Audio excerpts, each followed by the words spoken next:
Final Problem by Sir Arthur Conan Doyle. It is with a heavy heart that I take up my pen to write these last words in which I shall ever record the singular gifts by which my friend Mr. Sherlock Holmes was distinguished. In an incoherent, and, as I deeply feel, an entirely inadequate fashion, I have endeavoured to give some account of my strange experiences in his company from the chance which first brought us together at the period of The Study in Scarlet, up to the time of his interference in the matter of the naval treaty, an interference which had the unquestionable effect of preventing a serious international complication. It was my intention to have stopped there, and to have said nothing of the event which has created a void in my life which the lapse of 2 years has done little to fill. My hand has been forced, however, by the recent letters in which Colonel James Moriarty defends the memory of his brother, and I have no choice but to lay the facts before the public exactly as they occurred.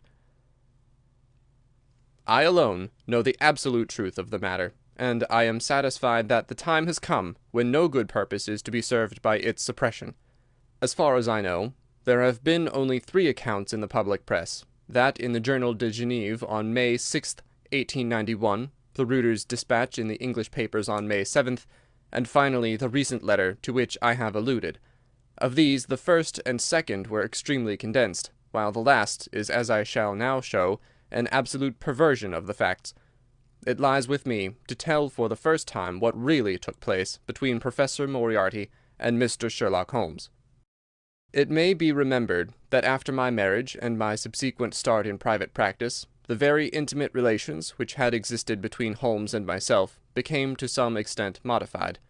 He still came to me from time to time when he desired a companion in his investigation, but these occasions grew more and more seldom, until I find that in the year 1890 there were only 3 cases of which I retain any record.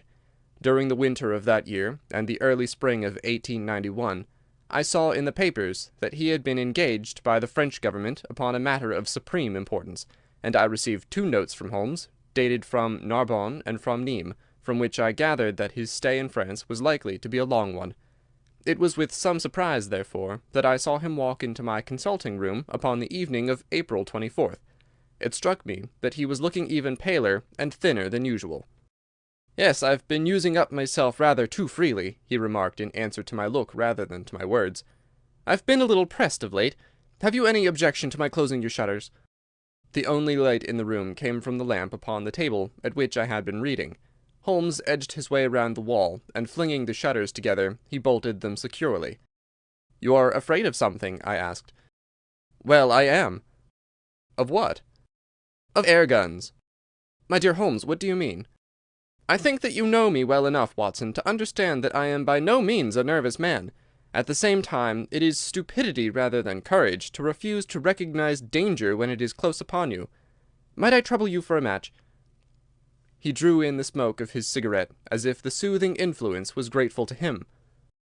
"I must apologize for calling so late," said he, "and I must further beg you to be so unconventional as to allow me to leave your house presently by scrambling over your back garden wall." "But what does it all mean?" I asked. He held out his hand, and I saw in the light of the lamp that 2 of his knuckles were burst and bleeding. "It is not an airy nothing, you see," said he, smiling. "On the contrary, it is solid enough for a man to break his hand over. Is Mrs. Watson in?" "She is away upon a visit." "Indeed, you're alone?" "Quite."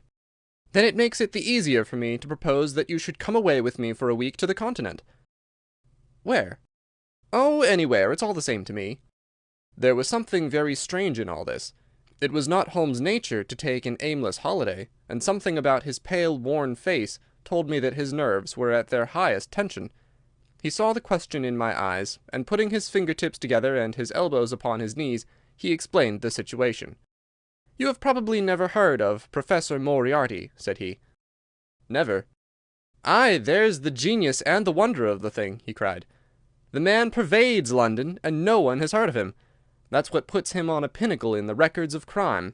I tell you, Watson, in all seriousness, that if I could beat that man, if I could free society of him, I should feel that my own career had reached its summit, and I should be prepared to turn to some more placid line in life. Between ourselves, the recent cases in which I have been of assistance to the royal family of Scandinavia and to the French Republic have left me in such a position that I could continue to live in the quiet fashion which is most congenial to me, and to concentrate my attention upon my chemical researches. But I could not rest, Watson. I could not sit quiet in my chair if I thought that such a man as Professor Moriarty were walking the streets of London unchallenged. What has he done, then? His career has been an extraordinary one. He is a man of good birth and excellent education, endowed by nature with a phenomenal mathematical faculty. At the age of 21 he wrote a treatise upon the binomial theorem, which has had a European vogue. On the strength of it he won the mathematical chair at one of our smaller universities, and had, to all appearances, a most brilliant career before him. But the man had hereditary tendencies of the most diabolical kind. A criminal strain ran in his blood, which, instead of being modified, was increased and rendered infinitely more dangerous by his extraordinary mental powers. Dark rumours gathered round him in the university town, and eventually he was compelled to resign his chair, and to come down to London, where he set up as an army coach. So much is known to the world, but what I am telling you now is what I have myself discovered. As you are aware, Watson, there is no one who knows the higher criminal world of London so well as I do. For years past I have continually been conscious of some power behind the malefactor, some deep organizing power which forever stands in the way of the law, and throws its shield over the wrongdoer. Again and again, in cases of the most varying sorts, forgery cases, robberies, murders, I have felt the presence of this force, and I have deduced its action in many of those undiscovered crimes in which I have not been personally consulted. For years I have endeavoured to break through the veil which shrouded it, and at last the time came when I seized my thread and followed it, until it led me, after 1,000 cunning windings, to ex-Professor Moriarty of mathematical celebrity. He is the Napoleon of crime, Watson. He is the organizer of half that is evil and of nearly all that is undetected in this great city. He is a genius, a philosopher, an abstract thinker. He has a brain of the first order, but sits motionless like a spider in the centre of its web. But that web has 1,000 radiations, and he knows well every quiver of each of them. He does little himself. He only plans. But his agents are numerous and splendidly organized. Is there a crime to be done, a paper to be abstracted, we will say a house to be rifled, a man to be removed, the word is passed to the professor, the matter is organized and carried out. The agent may be caught. In that case, money is found for his bail or his defence, but the central power which uses the agent is never caught, never so much as suspected. This was the organization which I deduced, Watson, and which I devoted my whole energy to exposing and breaking up. But the professor was fenced round with safeguards so cunningly devised that, do what I would, it seemed impossible to get evidence which would convict in a court of law. You know my powers, my dear Watson, and yet at the end of 3 months I was forced to confess that I had at last met an antagonist who was my intellectual equal. My horror at his crimes was lost in my admiration at his skill. But at last he made a trip, only a little trip, but it was more than he could afford when I was so close upon him. I had my chance, and starting from that point, I have woven my net round him, until now it is all ready to close. In 3 days, that is to say on Monday next, matters will be ripe, and the professor, with all the principal members of his gang, will be in the hands of the police. Then will come the greatest criminal trial of the century, the clearing up of over 40 mysteries, and the rope for all of them.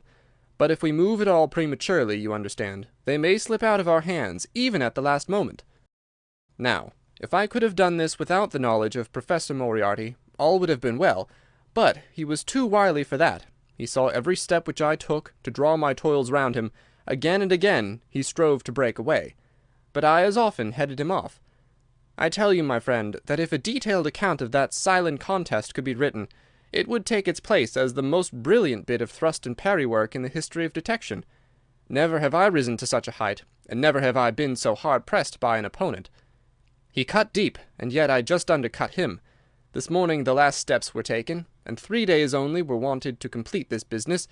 I was sitting in my room thinking the matter over, when the door opened, and Professor Moriarty stood before me. My nerves are fairly proof, Watson, but I must confess to a start when I saw the very man who had been so much in my thoughts standing there on my threshold. His appearance was quite familiar to me. He is extremely tall and thin, his forehead domes out in a white curve, and his 2 eyes are deeply sunken in his head. He's clean-shaven, pale, and ascetic-looking, retaining something of the professor in his features.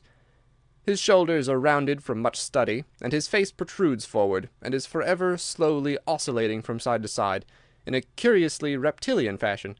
He peered at me with great curiosity in his puckered eyes. "You have less frontal development than I should have expected," said he at last. "It is a dangerous habit to finger loaded firearms in the pocket of one's dressing-gown." The fact is that upon his entrance I had instantly recognized the extreme personal danger in which I lay. The only conceivable escape for him lay in silencing my tongue. In an instant I had slipped the revolver from the drawer into my pocket, and was covering him through the cloth. At his remark I drew the weapon out, and laid it cocked upon the table.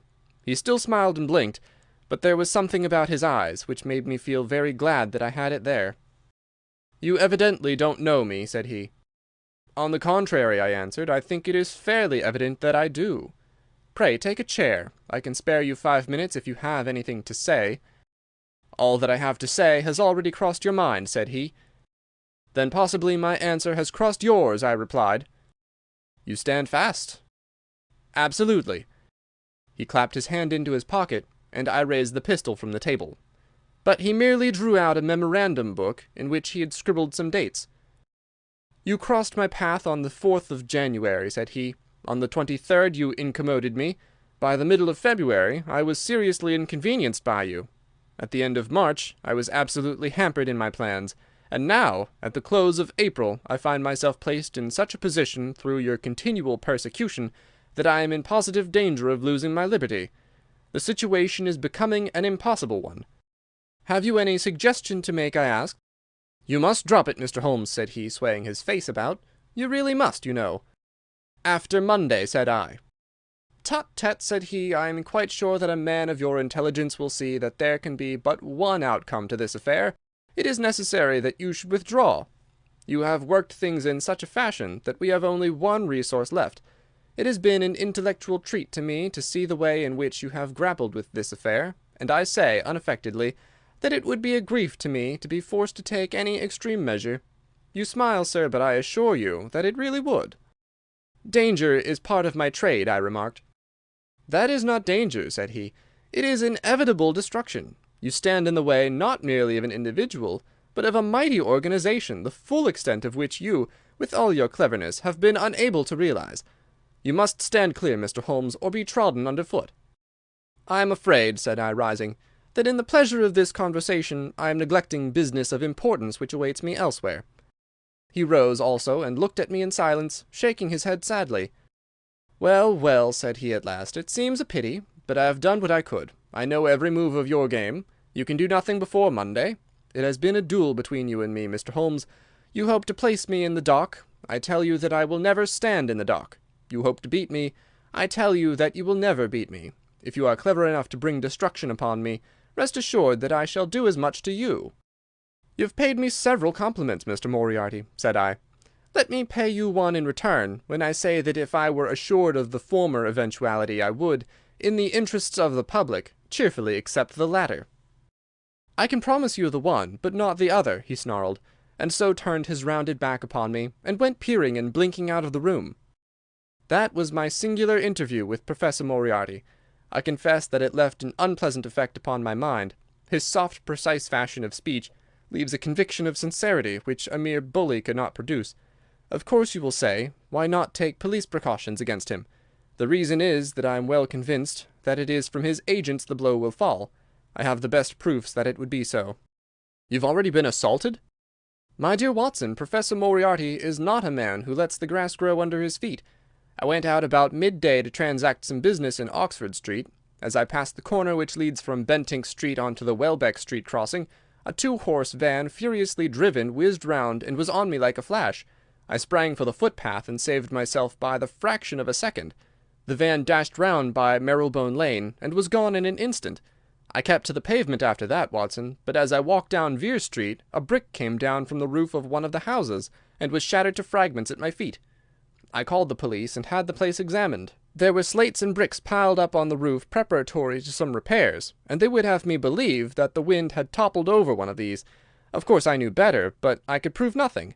I took a cab after that and reached my brother's rooms in Pall Mall, where I spent the day. Now I've come round to you, and on my way I was attacked by a rough with a bludgeon. I knocked him down, and the police have him in custody, but I can tell you with the most absolute confidence that no possible connection will ever be traced between the gentleman upon whose front teeth I've barked my knuckles and the retiring mathematical coach who is, I dare say, working out problems upon a blackboard 10 miles away. You will not wonder, Watson, that my first act on entering your rooms was to close your shutters, and that I have been compelled to ask your permission to leave the house by some less conspicuous exit than the front door. I'd often admired my friend's courage, but never more than now, as he sat quietly checking off a series of incidents which must have combined to make up a day of horror. "You'll spend the night here?" I said. "No, my friend, you might find me a dangerous guest. I have my plans laid, and all will be well. Matters have gone so far now that they can move without my help as far as the arrest goes, though my presence is necessary for a conviction. It is obvious, therefore, that I cannot do better than get away for the few days which remain before the police are at liberty to act. It would be a great pleasure to me, therefore, if you could come on to the Continent with me." "The practice is quiet," said I, "and I have an accommodating neighbour. I should be glad to come." "And to start tomorrow morning?" "If necessary." "Oh, yes, it is most necessary. Then these are your instructions, and I beg, my dear Watson, that you will obey them to the letter, for you are now playing a double-handed game with me against the cleverest rogue and the most powerful syndicate of criminals in Europe. Now listen. You will dispatch whatever luggage you intend to take by a trusty messenger unaddressed to Victoria tonight. In the morning you will send for a hansom, desiring your man to take neither the first nor the second which may present itself. Into this hansom you will jump, and you will drive to the Strand end of the Lowther Arcade. Handing the address to the cabman upon a slip of paper, with a request that he will not throw it away, have your fare ready, and the instant that your cab stops, dash through the arcade, timing yourself to reach the other side at 9:15. You will find a small brougham waiting close to the curb, driven by a fellow with a heavy black cloak tipped at the collar with red. Into this you will step, and you will reach Victoria in time for the Continental Express." "Where shall I meet you?" "At the station. The second first-class carriage from the front will be reserved for us." "The carriage is our rendezvous, then?" "Yes." It was in vain that I asked Holmes to remain for the evening. It was evident to me that he thought he might bring trouble to the roof he was under, and that was the motive which impelled him to go.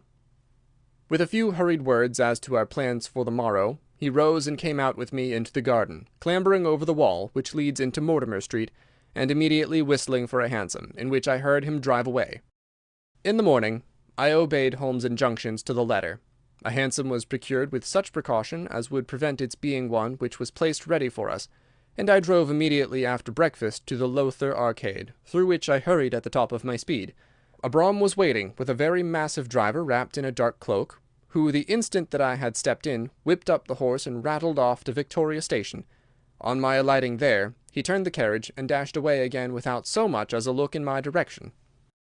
So far, all had gone admirably. My luggage was waiting for me, and I had no difficulty in finding the carriage which Holmes had indicated, the less so as it was the only one in the train which was marked engaged. My only source of anxiety now was the non-appearance of Holmes. The station clock marked only 7 minutes from the time when we were due to start. In vain I searched among the groups of travellers and leave-takers for the lithe figure of my friend. There was no sign of him. I spent a few minutes in assisting a venerable Italian priest who was endeavouring to make a porter understand, in his broken English, that his luggage was to be booked through to Paris. Then, having taken another look around, I returned to my carriage, where I found that the porter, in spite of the ticket, had given me my decrepit Italian friend as a travelling companion. It was useless for me to explain to him that his presence was an intrusion, for my Italian was even more limited than his English, so I shrugged my shoulders resignedly, and continued to look out anxiously for my friend. A chill of fear had come over me, as I thought that his absence might mean that some blow had fallen during the night. Already the doors had all been shut and the whistle blown when— "My dear Watson," said a voice, "you have not even condescended to say good morning." I turned in uncontrollable astonishment. The aged ecclesiastic had turned his face towards me. For an instant the wrinkles were smoothed away, the nose drew away from the chin, the lower lip ceased to protrude, and the mouth to mumble. The dull eyes regained their fire, the drooping figure expanded. The next, the whole frame collapsed again, and Holmes had gone as quickly as he had come. "Good heavens!" I cried. "How you startled me!" "Every precaution is still necessary," he whispered. "I have reason to think that they are hot upon our trail. Ah, there's Moriarty himself." The train had already begun to move as Holmes spoke. Glancing back, I saw a tall man pushing his way furiously through the crowd, and waving his hand as if he desired to have the train stopped. It was too late, however, for we were rapidly gathering momentum, and an instant later had shot clear of the station. "With all our precautions, you see that we have cut it rather fine," said Holmes, laughing. He rose, and throwing off the black cassock and hat which had formed his disguise, he packed them away in a handbag. "Have you seen the morning paper, Watson?" "No." "You haven't seen about Baker Street, then?" "Baker Street?" "They set fire to our rooms last night. No great harm was done." "Good heavens, Holmes, this is intolerable." "They must have lost my track completely after their bludgeon man was arrested. Otherwise they could not have imagined that I had returned to my rooms. They have evidently taken the precaution of watching you, however, and that is what has brought Moriarty to Victoria. You could not have made any slip in coming?" "I did exactly what you advised." "Did you find your brougham?" "Yes, it was waiting." "Did you recognize your coachman?" "No." "It was my brother Mycroft. It is an advantage to get about in such a case without taking a mercenary into your confidence. But we must plan what we are to do about Moriarty now. As this is an express, and as the boat runs in connection with it, I should think we have shaken him off very effectively." "My dear Watson, you evidently did not realize my meaning when I said that this man may be taken as being quite on the same intellectual plane as myself. You do not imagine that if I were the pursuer, I should allow myself to be baffled by so slight an obstacle. Why, then, should you think so meanly of him?" "What will he do?" "What I should do?" "What would you do, then?" "Engage a special." "But it must be late." "By no means. This train stops at Canterbury, and there is always at least a quarter of an hour's delay at the boat. He will catch us there." "One would think that we were the criminals. Let us have him arrested on his arrival." "It would be to ruin the work of 3 months. We should get the big fish, but the smaller would dart right and left out of the net. On Monday we should have them all. No, an arrest is inadmissible." "What then?" "We shall get out at Canterbury." "And then?" "Well, then we must make a cross-country journey to Newhaven, and so over to Dieppe. Moriarty will again do what I should do. He will get on to Paris, mark down our luggage, and wait for 2 days at the depot. In the meantime, we shall treat ourselves to a couple of carpet-bags, encourage the manufactures of the countries through which we travel, and make our way at our leisure into Switzerland via Luxembourg and Basel." At Canterbury, therefore, we alighted, only to find that we should have to wait an hour before we could get a train to Newhaven. I was still looking rather ruefully after the rapid disappearing luggage van which contained my wardrobe, when Holmes pulled my sleeve and pointed up the line. "Already, you see," said he. Far away from among the Kentish woods there rose a thin spray of smoke. A minute later a carriage and engine could be seen flying along the open curve which leads to the station. We had hardly time to take our place behind a pile of luggage when it passed with a rattle and a roar, beating a blast of hot air into our faces. "There he goes," said Holmes, as we watched the carriage swing and rock over the points. "There are limits, you see, to our friend's intelligence. It would have been a coup de maître had he deduced what I would deduce, and acted accordingly." "And what would he have done had he overtaken us?" "There cannot be the least doubt that he would have made a murderous attack upon me. It is, however, a game at which two may play. The question now is whether we should take a premature lunch here, or run our chance of starving before we reach the buffet at Newhaven." We made our way to Brussels that night, and spent 2 days there, moving on upon the 3rd day as far as Strasbourg. On the Monday morning Holmes had telegraphed to the London police, and in the evening we found a reply waiting for us at our hotel. Holmes tore it open, and then with a bitter curse hurled it into the grate. "I might have known it," he groaned. "He has escaped."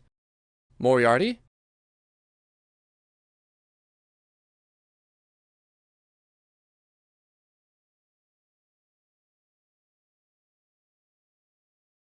"They've secured the whole gang with the exception of him. He's given them the slip. Of course, when I had left the country there was no one to cope with him, but I did think that I had put the game in their hands. I think that you had better return to England, Watson." "Why?" "Because you will find me a dangerous companion now. This man's occupation is gone. He is lost if he returns to London. If I read his character right, he will devote his whole energies to revenging himself upon me. He said as much in our short interview, and I fancy that he meant it. I should certainly recommend you to return to your practice." It was hardly an appeal to be successful with one who was an old campaigner as well as an old friend.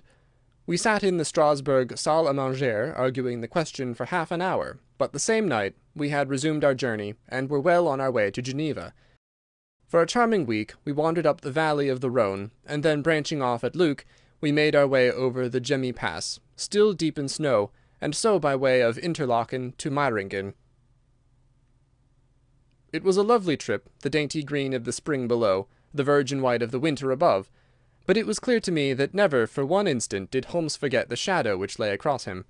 In the homely Alpine villages, or in the lonely mountain passes, I could tell by his quick glancing eyes and his sharp scrutiny of every face that passed us, that he was well convinced that, walk where we would, we could not walk ourselves clear of the danger which was dogging our footsteps. Once, I remember, as we passed over the Gemmi, and walked along the border of the melancholy Daubensee, a large rock which had been dislodged from the ridge upon our right clattered down and roared into the lake behind us. In an instant Holmes had raced up onto the bridge, and standing upon a lofty pinnacle, craned his neck in every direction. It was in vain that our guide assured him that a fall of stones was a common chance in the springtime at that spot. He said nothing, but he smiled at me with the air of a man who sees the fulfilment of that which he had expected. And yet, for all his watchfulness, he was never depressed. On the contrary, I can never recollect having seen him in such exuberant spirits.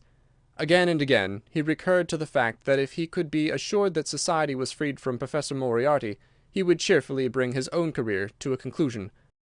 "I think that I may go so far as to say, Watson, that I have not lived wholly in vain," he remarked. "If my record were closed tonight, I could still survey it with equanimity. The air of London is the sweeter for my presence. In over 1,000 cases I am not aware that I have ever used my powers upon the wrong side. Of late I have been tempted to look into the problems furnished by nature rather than those more superficial ones for which our artificial state of society is responsible. Your memoirs will draw to an end, Watson, upon the day that I crown my career by the capture or extinction of the most dangerous and capable criminal in Europe. I shall be brief, and yet exact, in the little which remains for me to tell. It is not a subject on which I would willingly dwell, and yet I am conscious that a duty devolves upon me to omit no detail. It was on the 3rd of May that we reached a little village of Meiringen, where we put up at the Englischer Hof, then kept by Peter Steiler the elder. Our landlord was an intelligent man, and spoke excellent English, having served for 3 years as waiter at the Grosvenor Hotel in London. At his advice, on the afternoon of the 4th, we set off together, with the intention of crossing the hills and spending the night at the hamlet of Rosenlaui. We had strict injunctions, however, on no account to pass the falls of Reichenbach, which are about half-way up the hill, without making a small detour to see them. It is indeed a fearful place. The torrent, swallowed by the melting snow, plunges into a tremendous abyss, from which the spray rolls up like the smoke of a burning house. The shaft into which the river hurls itself is an immense chasm, lined by glistening coal-black rock, and narrowing into a creaming, boiling pit of incalculable depth, which brims over and shoots the stream onward over its jagged lip. The long sweep of green water roaring forever down, and the thick flickering curtain of spray hissing forever upward, turn a man giddy with their constant whirl and clamour. We stood near the edge, peering down at the gleam of the breaking water far below us, against the black rocks, and listening to the half-human shout which came booming up with the spray out of the abyss. The path has been cut half-way round the fall to afford a complete view, but it ends abruptly, and the traveller has to return as he came. We had turned to do so, when we saw a Swiss lad come running along it with a letter in his hand. It bore the mark of the hotel which we had just left, and was addressed to me by the landlord. It appeared that within a very few minutes of our leaving, an English lady had arrived who was in the last stage of consumption. She had wintered at Davos-Platz, and was journeying now to join her friend at Lucerne, when a sudden hemorrhage had overtaken her. It was thought that she could hardly live a few hours, but it would be a great consolation to her to see an English doctor, and if I would only return, etc. The good Steiler assured me in a postscript that he would himself look upon my compliance as a very great favour, since the lady absolutely refused to see a Swiss physician, and he could not but feel that he was incurring a great responsibility. The appeal was one which could not be ignored. It was impossible to refuse the request of a fellow countrywoman dying in a strange land. Yet I had my scruples about leaving Holmes. It was finally agreed, however, that he should retain the young Swiss messenger with him as guide and companion while I returned to Meiringen. My friend would stay some little time at the fall, he said, and would then walk slowly over the hill to Rosenlaui, where I had to rejoin him in the evening. As I turned away, I saw Holmes with his back against a rock and his arms folded, gazing down at the rush of the waters. It was the last that I was ever destined to see of him in this world. When I was near the bottom of the descent, I looked back. It was impossible from that position to see the fall, but I could see the curving path which winds over the shoulder of the hill and leads to it. Along this a man was, I remember, walking very rapidly. I could see his black figure clearly outlined against the green behind him.